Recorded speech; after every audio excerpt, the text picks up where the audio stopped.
And that will be the last game, and certainly the last official game, and certainly the last one that we are going to be able to see that features this U.S. men's national team before the World Cup.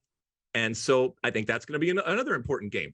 Saudi Arabia, another team that is qualified for the World Cup. Also an interesting team relative to their domestic league, where they all play in the domestic league, and all the different conversations that we often have with domestic talent versus foreign talent and our domestic league versus other, all that kind of stuff comes into play. But another test, and that will be coming from, am I pronouncing this right, Mosse? Murcia, Spain, I think that's where they're going to be playing. I believe so, yes.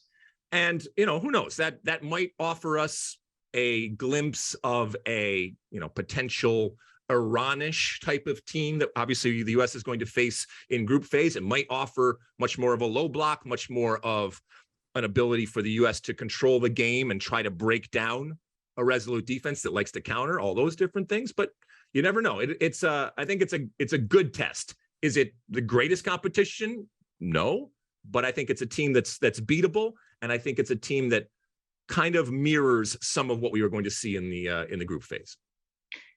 Yeah, they had a very strong qualifying campaign, Saudi Arabia. This Salam Al-Dasari is supposed to be a very good player. So, it's another interesting test. It's another team that's going to be at the World Cup. They're in a group with Argentina, Mexico, and Poland. So I don't see Saudi Arabia advancing from that. Incidentally, Japan are in a group with Spain, Germany, and Costa Rica. So I don't see them making out of that group either. But nevertheless, I think both these are solid tests for the U.S.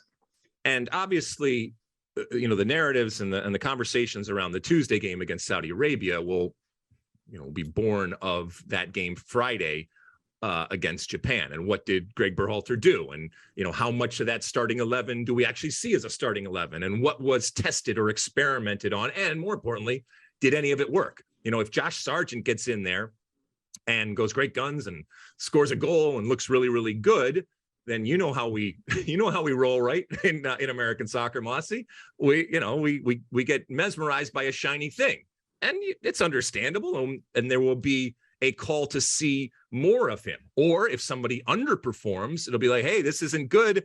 This close to the World Cup, and that is a problem. I mean, even a kind of penned-in starter like Serginho Dest, it's not as if he's starting and playing right now at AC Milan with his move there. I don't think that he's going anywhere, and I think he's still good enough where you just don't have anybody that's even close ultimately to take his place. But we'll have our magnifying glasses out for how that performance went on Friday relative to what's going to happen on Tuesday.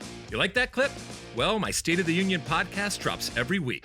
Subscribe now on Apple Podcasts, Spotify, or wherever you get your podcasts.